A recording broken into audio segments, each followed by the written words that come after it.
YouTube, this BUB'S Comics coming at you with a quick comic haul. I've got some more books from the Rich City Comic Con, so let's get right to it. These are kind of my C-grade books, we'll say. Or I guess probably my B-grade books. These are the B-grade books. We'll get to the C's later. First off, we have The Maze Agency, number 6. Nice Adam Hughes cover there. Some early Hughes work. That's before the they just wrote Hughes from 1988. Pretty cool.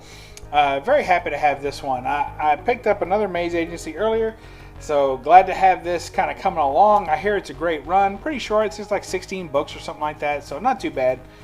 Next, another book that I've been looking for, and it's one of my favorite covers in the run. Azoic Tales, number 5, by Mark Schultz. Look at that. Is that not amazing? Nice underwater cover. Look at that lovely lady. My goodness. That's no damsel in distress. Look at that big knife she's carrying. I just love it. I just love the Azoic Tales. Of course, the Azoic Tales are the line that gave birth to the Cadillacs versus Dinosaurs. So if you're familiar with that property or the video game or anything like that, the toys I think they even had. So there you go. Azoic Tales, number 5 by Mark Schultz. Fantastic work. I think that's from 87. Next we got a PC book. So here is Time Force. Bold Adventure presents Time Force number 1. I don't think there's anything special about this book, but I just couldn't pass it up. The colors on it were so cool. I love the blue, yellow. Basically did the whole cover with 3 colors, blue, yellow, and red. It just looks fantastic. I absolutely love it. I love the logo. Just these PC comics are hard to discount, man. They look so good.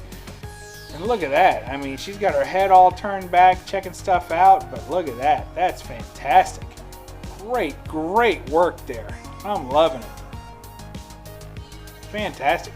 And I've already thumbed through it, and I found a couple of stories in there I really like. These are like some, how you say, they're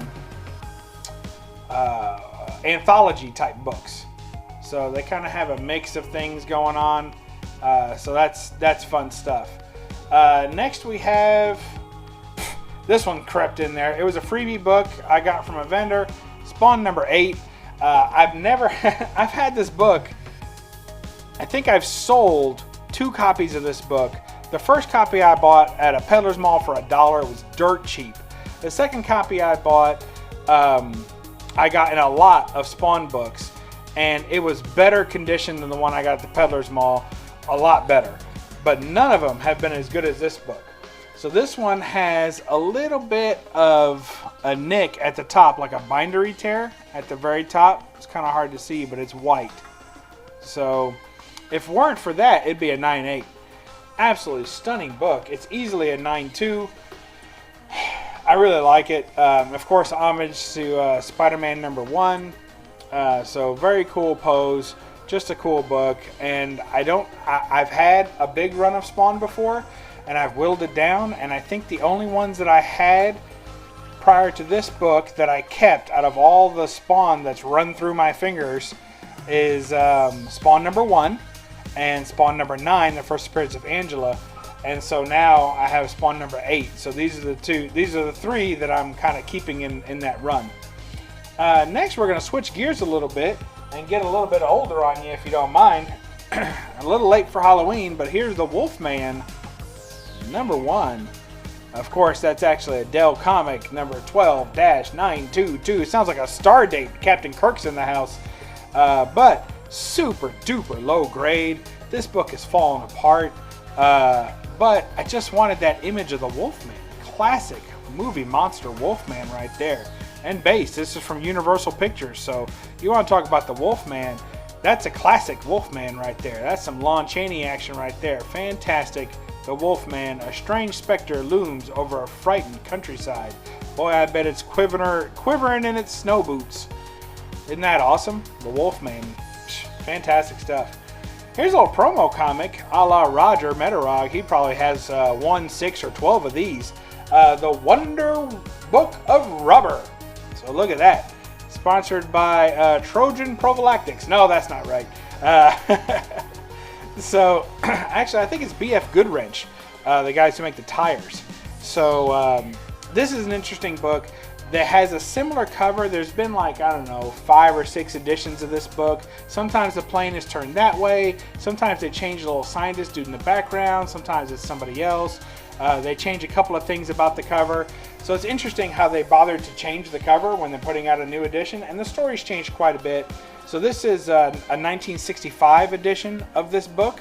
When I bought it, it said 1947 on the top of the backing board. But clearly it was not a 1947. It's a 1965 copy of the book. The first edition of Wonder Book of Rubber did come out at 47, but this ain't it. Well, still worth $3 I think I spent on that book, so I'll do that all day long, even for a 1965 edition. Because it's not a reprint, because they did change some of the information inside, and of course different covers.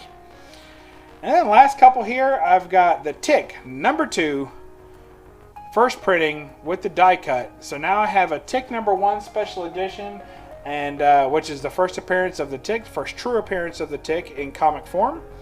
And here is the Tick #2 to go along with it. So very nice. I'll probably get a ladder printing of Tick #1 just to have it, because my other one is CGC'd at a 6.5, although I cracked it, cleaned it, pressed it, and I'd say it's a solid 7.5. Now I think I improved it about a grade, but I'm not going to resubmit it. I just put it back in the old crack case and shined it up real nice. So here we have the Tick #2 with the die cut insert there. So that covers die cut, and then that's actually the splash page behind it. So pretty cool. And keeping in theme, we have the Tick #10. There's not many left in this run. So, but I think the first 5 issues are actually the Tick story. The main storyline is the first 5 issues or so. And then after that, it kind of rambles on. And NEC, New England Comics Press, took forever to get these books out. So there's literally years between some of these books. And you'll see the price change dramatically. So here you went from #2 at $1.75 to #10 at $2.75. So the price went up $1 by the time between #2 and #10. That's a huge price increase. Talk about test markets. That would have blown them out of the water. So anyway, that's all we have today. These are, like I said, my B-level books. I showed my A-level books already, B-level books, and next will be a very special C-level books, actually working on a run, and I'll show that off here shortly. So I hope you all enjoyed that, and we'll catch you next time on BUB'S Comics. Let's leave you with one of my favorite books from this haul, and that would be the Azoic Tales #5. I just can't get enough of that cover, and I just can't get enough of that gal. And remember, folks, read a comic and don't apologize for the glare.